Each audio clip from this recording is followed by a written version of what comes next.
और दोषी ये व्यवस्था है, क्योंकि इस व्यवस्था ने उन्हें ज़ॉम्बीज़ बना दिया है। उनको ऐसे लंपट और आवारा बना दिया है, जिनको मानव मूल्यों का एहसास ही नहीं है। मानव मूल्य उन्हें जानते ही नहीं है, वो मानव मूल्य क्या है।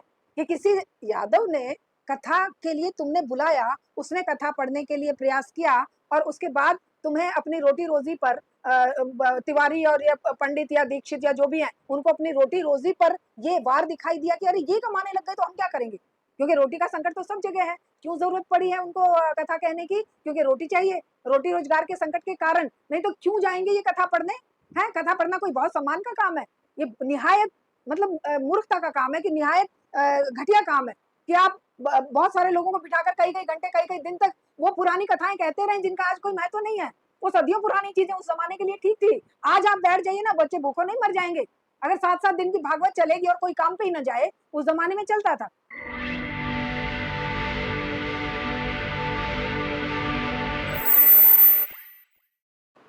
जय भीम। मैं मेवालाल और मैं आज बात करने के लिए आया हूँ। ऐसे हमारे मेहमान हैं कि जो महिला हैं और ब्राह्मण समाज की बेटी हैं। इनसे समझूंगा कि जो अभी उत्तर प्रदेश, जो उत्तम प्रदेश कहा जाता है, वहाँ इटावा में एक कथावाचक हैं, यादव समाज से हैं। वो कथावाचक करने गए, उनके साथ इतना दुर्व्यवहार हुआ और कहा जा रहा है कि उन्होंने जात क्यों छुपाई। मैं बहन जी से समझूंगा कि आखिर जात छुपाना अपराध है या जात पूछना अपराध है। क्या इस तरह से केवल एकाधिकार ब्राह्मणों का ही कथावाचक करने का है कि बाकी जातियां भी कथावाचक कर सकती हैं? इस तरह से देश में क्या जो जाति व्यवस्था है किसने बनाया और ऊंच नीच क्यों बनाया है, ये सारे सवाल अपने बहन हमारी जो है ये सामाजिक एक्टिविस्ट हैं, इसे समझूंगा कि आखिर आप कैसे इसको देखते हैं। बहन जी, सबसे पहले आपका हमारे चैनल में स्वागत है। स्वागत है, सब देखने वालों का भी, दर्शकों का भी स्वागत है। आपसे मेरा मैडम एक सवाल आपसे, एक ब्राह्मण की बेटी हैं, आप बताएं कि जो इटावा की घटना कथावाचक यादव समाज के साथ हुआ है, क्या वो सही हुआ है? और दोषी ये व्यवस्था है, क्योंकि इस व्यवस्था ने उन्हें ज़ॉम्बीज़ बना दिया है। उनको ऐसे लंपट और आवारा बना दिया है, जिनको मानव मूल्यों का एहसास ही नहीं है। मानव मूल्य उन्हें जानते ही नहीं है, वो मानव मूल्य क्या है। कि किसी यादव ने कथा के लिए तुमने बुलाया, उसने कथा पढ़ने के लिए प्रयास किया और उसके बाद तुम्हें अपनी रोटी-रोज़ी पर तिवारी और या पंडित या दीक्षित या जो भी हैं, उनको अपनी रोटी-रोज़ी पर ये वार दिखाई दिया कि अरे ये कमाने लग गए तो हम क्या करेंगे? क्योंकि रोटी का संकट तो सब जगह है। क्यों ज़रूरत पड़ी है उनको कथा कहने की? क्योंकि रोटी चाहिए, रोटी रोज़गार के संकट के कारण, नहीं तो क्यों जाएँगे ये कथा पढ़ने? हैं? कथा पढ़ना कोई बहुत सम्मान का काम है। ये निहायत मतलब मूर्खता का काम है कि निहायत घटिया काम है कि आप बहुत सारे लोगों को बिठाकर कई-कई घंटे, कई-कई दिन तक वो पुरानी कथाएँ कहते रहें जिनका आज कोई महत्व नहीं है। वो सदियों पुरानी चीज़ें उस ज़माने के लिए ठीक थी। आज आप बैठ जाइए ना, बच्चे भूखों नहीं मर जाएँगे। अगर 7-7 दिन की भागवत चलेगी और कोई काम पे ही ना जाए, उस ज़माने में चलता था। क्योंकि उस ज़माने में किसी की ड्यूटी नहीं ऐसी होती थी कि 12-12 घंटे उसे रोटी कमा के लानी है तब काम होगा। ये समाज जो उनका साथ दे रहा है, जो उन लोगों का साथ दे रहा है जिन्होंने इनके साथ अन्याय अत्याचार किया, यादव होने के नाम पर जलील किया, और उनका साथ देने वाले लोग भी उतने ही बड़े गुनहगार हैं। कोई जाति-वाति छुपाने की बात नहीं है, और जाति छुपा रहे हैं तो तुम्हारे ही कारण छुपा रहे हैं कि तुमने उनको इतना नीचा समझ रखा है कि वो बहुत सारे लोगों को मैंने देखा है कि वो बेचारे सरनेम चेंज करके जातियाँ छुपा के जीवन जी रहे हैं, क्योंकि उन्हें पता है कि ये समाज उन्हें हेय दृष्टि से देखता है। तो इस समाज को दृष्टि सुधारने की ज़रूरत है। वो जाति छुपाने वाले गुनहगार बिल्कुल नहीं है, ये समाज गुनहगार है, जो जातियों के नाम पर इंसान की इंसानियत की पहचान करता है कि ये कितना ऊँचा और कितना नीचा है। हम कहते हैं कि किसी भी तरीके से कोई भी व्यक्ति अगर इंसान के रूप में जन्म लिया है, उसके मानव मात्र होने के अधिकार हैं, और अगर वो शिक्षित है और अगर वो कथा वाचन के लायक है, तो वो कथा पढ़ने का अधिकार रखता है। जो उसे इस अधिकार से वंचित करता है, असंवैधानिक मूल्य हैं उसके, वो असंवैधानिक कार्य हैं उसके, और इस सिस्टम को, इस सरकार को, इस पुलिस और प्रशासन को ऐसे लोगों के खिलाफ एक्शन लेना चाहिए, क्योंकि संविधान की जो मूल्य हैं वो तभी स्थापित होंगे, लेकिन ये लोग नहीं लेंगे। क्यों नहीं लेंगे? एक शब्द भी नहीं बोल रहे ये सत्ता में बैठे लोग, क्योंकि इन्हें पता है इनका वोट बैंक हिल जाएगा। इनके जो वोट बैंक है ना 31-30%, वो जो है वो हिल जाएंगे। कह रहे हमारे कि कितने दिन तक तुम उनको धोखे में रखोगे भाई? ब्राह्मण या जो ऊंची जाति के लोग हैं, उनके बच्चों को रोजगार कहाँ मिल रहे हैं? इनके बच्चों को भी नहीं मिल रहा है, किसी के बच्चों को कुछ नहीं मिल रहा है, केवल मुट्ठी भर 1-2% लोग जो विदेशों में पढ़ रहे हैं और वहां से आकर हमारे ऊपर सत्ता में बैठ जा रहे हैं।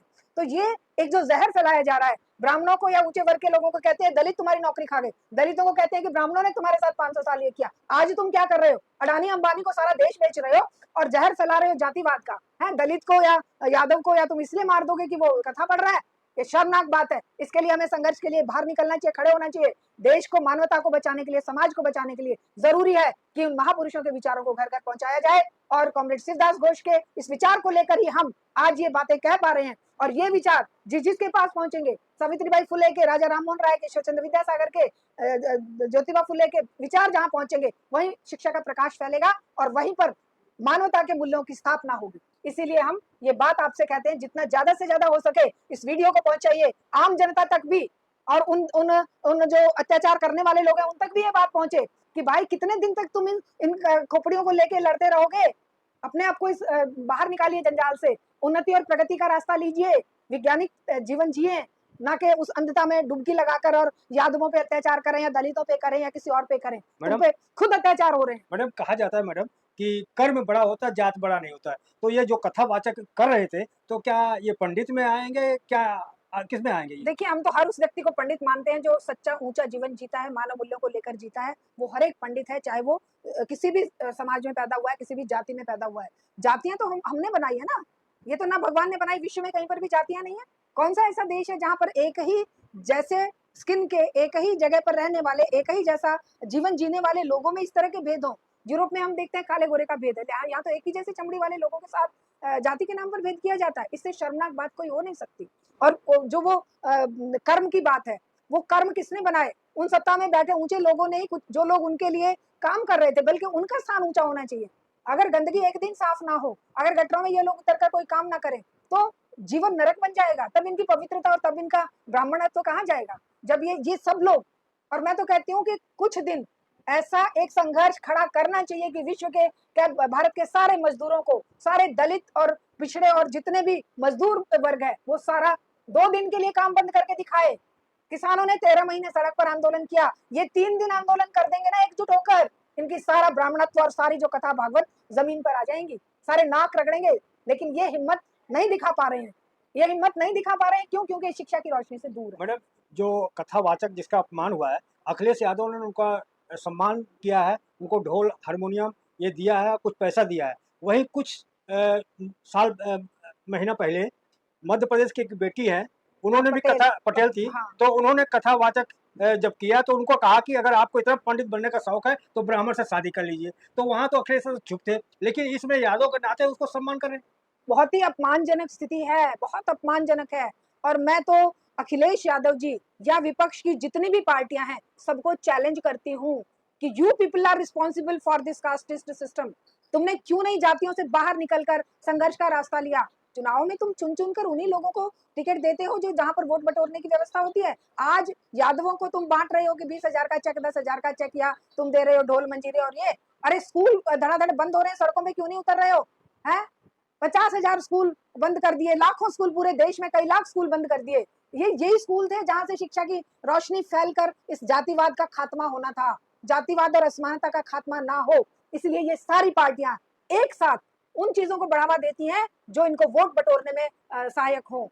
आज अगर अखिलेश यादव या दूसरे किसी भी पार्टी के लोगों को ये दिख रहा है कि यहाँ पर इस जाति के मुद्दे को लेकर हम वोट में अपनी वो बढ़ा सकते हैं, चाहे वो ये क्या है, भीम आर्मी वाले हैं, चाहे यादव अखिलेश यादव हैं, चाहे कांग्रेस है, चाहे कोई भी है, ये सारे वोट की राजनीति के चलते इसके साथ खड़े होंगे। ये अदरवाइज इस पूरे बहुजन समाज को ऊंचे उठाने के लिए कितना बड़ा संघर्ष कर रहे हैं। केवल सत्ता के लिए संघर्ष कर रहे हैं, ये केवल चुनाव जीतने का संघर्ष करते हैं। ये वो लड़ाई जो सड़क पे लड़ी जानी चाहिए, जो विचार लेकर संघर्ष का, समानता का, सोशलिज्म का ये दावे करते हैं, वो उसके लिए इनको सड़कों पे उतरने की औकात नहीं है। केवल हम ही लोग लड़ सकते हैं उस लड़ाई। मैडम, मैं नेक्स्ट सवाल आपसे कर रहा हूँ, क्या अब यादव को समझ लेना चाहिए कि आप हिंदू नहीं हो, छत्री नहीं हो, आप भी एक दलित के समान हो? इस पूरे समाज को समझ लेना चाहिए कि 2% लोगों को छोड़कर ये पूरा समाज आज दलित है। ये सिर्फ थूक लगा के कलेजा ठंडा करने से काम नहीं चलेगा। रोटी रोजी पर संकट है तुम्हारे लिए। आज कभी पाकिस्तान से युद्ध, कभी गाजा में युद्ध, कभी इधर युद्ध, कभी उधर युद्ध, युद्धों में झोंका जा रहा है मानवता को। तो तुम दलित हो, तुम सारे दलित हो, यादव भी दलित हो, हम ब्राह्मण भी दलित हैं। अगर हम मानव मूल्यों को छोड़कर दलित और स्वर्ण की लड़ाई में उलझे रहेंगे तो जो मानवता पर संकट इस पूंजीवाद साम्राज्यवाद के चलते छाया हुआ है, इस संकट की तरफ आंख ही नहीं जाएगी। है 300 लोग मर गए प्लेन क्रैश में, है सैकड़ों लोग मर गए अभी बेसरन और इसके झगड़े में, है हजारों लोग 50,000 60,000 70,000 लोग मर गए गाजा में, है इनके यूक्रेन में कितने दिनों से, मणिपुर में कितने दिनों से मानवता की हत्याएं हो रही हैं, कितने दिनों से घर घर जाकर आप देख लीजिए, किसी गांव किसी कस्बे किसी उसमें कितने अन्याय अत्याचार हो रहे हैं। क्या ब्राह्मणों के बच्चे सुरक्षित हैं? अंकिता भंडारी जैसी लड़की को इन्होंने मार के, वो ब्राह्मण नहीं थी, वो भी दलित की कैटेगरी में आते हैं, क्योंकि महिलाएं इनके लिए कोई मायने नहीं रखती, गरीब इनके लिए कोई मायने नहीं रखता। दो ही तरह के लोग रह गए हैं, एक वो जो आज चाहे वो दलित ही क्यों ना हो, वो अगर सत्ता में पहुंच गया है, वो भी अगर अरबों खरबों का मालिक बन गया है तो वो भी उसी वर्ग का हिस्सा बन जाता है। और अगर कोई ब्राह्मण भी निम्न वर्ग के उसमें उसके पास रोजगार नहीं है, शिक्षा नहीं है, खाने को नहीं है, तो वो भी दलित से भी नीचे चला जाता है, क्योंकि दलित तो तब भी गुजारा कर लेगा, मुस्लिम तब भी गुजारा कर लेगा, लेकिन ये ब्राह्मणों के बच्चे केवल लंपट और आवारा होकर गौरक्षक बनते हैं या उटपटांग कामों में लगते हैं, तब वो दलितों से भी नीचे, क्योंकि उनके कर्म मानवता के खिलाफ होते हैं। तो हम तो ये चैलेंज देते हैं इस पूरे समाज को कि लड़िए, बात करिए, मानवता की बात करिए, जातियों में मत उलझिए, सांप्रदायिकता में मत उलझिए। अभी देखिएगा आप, अब एक हफ्ते 15 दिन की बात है, सारे दलितों के बच्चे कावड़ कंधे पे लटका के घूमते मिलेंगे आपको। कितनी शर्म की बात है। कहाँ कहाँ कहाँ ये राजनीतिक दल कहाँ चले जाते उस समय? क्यों नहीं उन बच्चों को समझाते कि भैया कांवड़ से तुम्हारा कल्याण नहीं होने वाला, वहां पे नशेड़ी, वहां पे जुआरी, वहां पे स्मगलर, मैडम वहां तो फूल बरसाए जाते हैं ना। हाँ, देखिए कितना बड़ा धोखा है। वो सत्ता जो जो एक कथा नहीं पढ़ने दे रही एक यादव को, वहां पर दलितों के बच्चों के ऊपर फूल बरसाएंगे। कितना बड़ा धोखा है, नहीं समझ में आ रही है बात? क्या नहीं समझोगे? कब तक नहीं समझोगे? तुम्हारे चढ़ावे पे, तुम्हारे दक्षिणा पे ये व्यवस्था कायम है, तुम्हारी मेहनत पे ये व्यवस्था कायम है। मैडम लास्ट में आपसे एक सवाल पूछ रहा हूँ, क्या जो कथावाचक वहां पर जात छुपाई है उसके ऊपर FIR दर्ज हो सकता है? नहीं होनी चाहिए बिल्कुल भी। वो जात छुपाने का जो कारण है, असल में तो मुझे नहीं पता कि छुपाई कि नहीं छुपाई, और अगर छुपाई, इस देश में करोड़ों लोग जात छुपाते हैं, तो तुम क्या सब पे FIR करोगे? जात छुपा के मैडम SC ST के सर्टिफिकेट बना के नौकरी ले रहे हैं। IAS कितने पकड़े गए हैं, उनको क्यों FIR करते हो? तुम्हारी हिम्मत है? PMO के वो बन के कितने दिन तक वहां पर रहा वो, एक व्यक्ति JNK में है PMO का ऑफिसर बन के, कितने, अभी एक जो महिला कितने उसपे सर्टिफिकेट, झूठे सर्टिफिकेट बना के IAS बन गई थी SC ST के नाम पे, तो उन पर सब पर FIR करो तुम, जो झूठे सर्टिफिकेट बनाकर RWS के कोटे में एडमिशन पाते हैं स्कूलों में, जो झूठे सर्टिफिकेट बनवाकर नौकरियां पाते हैं, पूरी नौकरियां लेकर चले जाते हैं, लेकिन कोई एक्शन नहीं है, क्योंकि तुम उनके साथ हो, क्योंकि तुम्हारा उनके साथ, क्योंकि दोस्ती तो किसकी है? पैसे वालों की, सत्ता की और पुलिस कचहरी थानों की। आज दोस्ती पैसे से रह गई, तो ये पैसे की दोस्ती, ये पूंजीवाद जो है, पूंजी के शासन कर रहा है, यहाँ पर मानव मूल्यों का ह्रास हो रहा है, मानव मूल्य मिट्टी में मिलाए जा रहे हैं। तो ये हमारी रिक्वेस्ट है कि इस धर्मांधता को, पाखंड को छोड़िए। एक कांवड़ लाने और गुरुओं के और इनके पीछे, गुरुओं के पीछे कौन जा रहे हैं? यही बेचारे गरीब लोग जो अपनी समस्याओं से परेशान है। कांवड़ लेने कौन जा रहे हैं? यही बेचारे गरीब लोग। इनको बेवकूफ बनाया जाता है कि तुम कांवड़ लाओ, तुम शिव जी की भक्ति करो, तुम ये कल्याण हो जाएगा, तुम्हें नौकरी मिल जाएगी, तुम्हारा बच्चा पास हो जाएगा। अरे भाई कहाँ से होगा?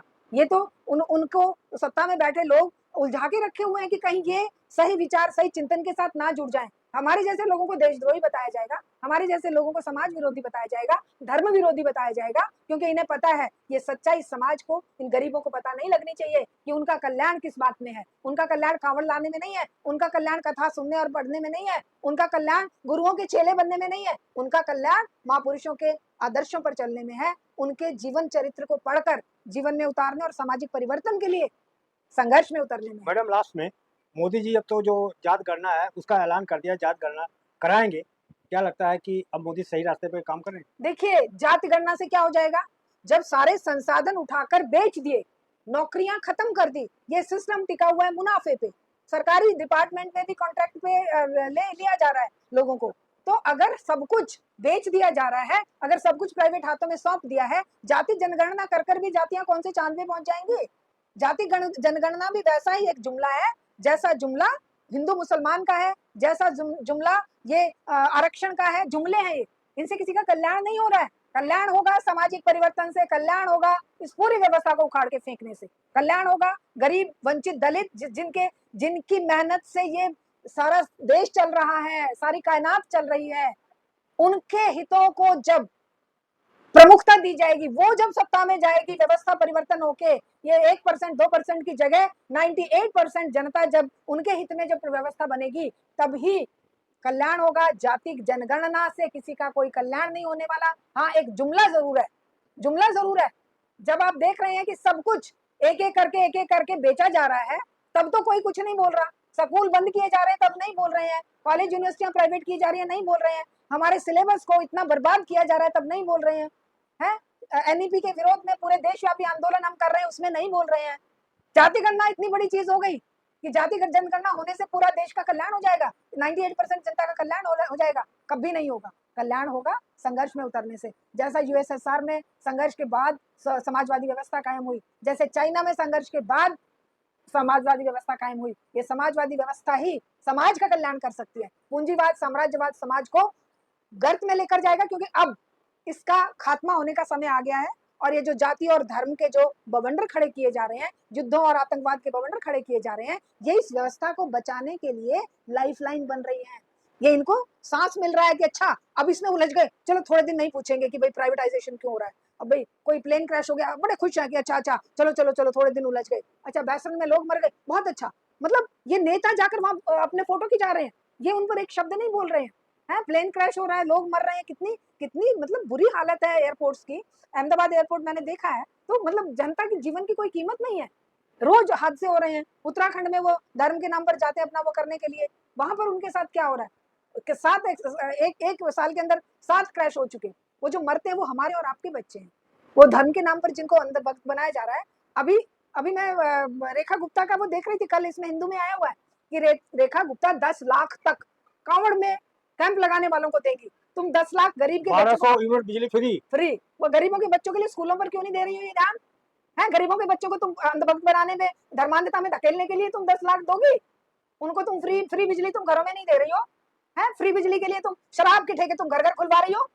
6 महीने से हम यहाँ पे ठेके बंद करने के लिए आंदोलन कर रहे हैं, कोई बात सुनवाई नहीं हो रही है। लेकिन उनको नशाड़ी बनाने के लिए, उनको शराबी बनाने के लिए, उनको अंधभक्त बनाने के लिए, उनको पागल बनाने के लिए तुम 10 लाख दोगी और हजारों यूनिट फ्री बिजली दोगी, सेवा के लिए लंगर लगवाओगी। इससे शर्मनाक बात हो नहीं सकती रेखा गुप्ता जी आपके लिए। कितनी शर्मनाक स्थिति है इस देश की, और खास करके दिल्ली की, जिसकी तरफ पूरा देश देखता है, पूरा विश्व देखता है। कितनी कितने घरों में बुलडोजर फिरवा दोगी, है घरों को बर्बाद तहस नहस कर दोगी, और उन्हीं के बच्चों को कांवड़ ले जाने के लिए फूल बरसाओगी, उन्हीं के लिए लंगर लगवाओगी। बहुत बेशर्मी की बात है, बहुत शर्मनाक है। मैडम आपको बहुत बहुत धन्यवाद, आपने समय दिया। बहुत धन्यवाद। तो बहुत आपने ना दुखती रग को छुआ कि भाई ये जो हो रहा है इससे हम बहुत आहत हैं। तो साथियों देख सकते हैं कि आप सुन रहे थे, शारदा दीक्षित है मैडम, ये बहुत जागरूक है। और इस एरिया में जो शराब का यहाँ ठेके चलते हैं, लोग पार्कों में दारू शराब पीते हैं, उनको सही रास्ते में ले आने में इनका बहुत बड़ा योगदान है। इनको कई बार इनको जानलेवा हमला भी हुआ। मैं भी इनके साथ कई वीडियो बनाने के लिए आया था, लेकिन हमारे वो लोग माइक छीनने की कोशिश किया, हमारा कैमरा बंद करने की कोशिश किया, लेकिन इन लोगों ने हिम्मत नहीं आ रही। तो आप कहाँ से देख रहे हैं कमेंट में जरूर देखना। मैं मेवालाल, धन्यवाद। जय भीम, जय भारत।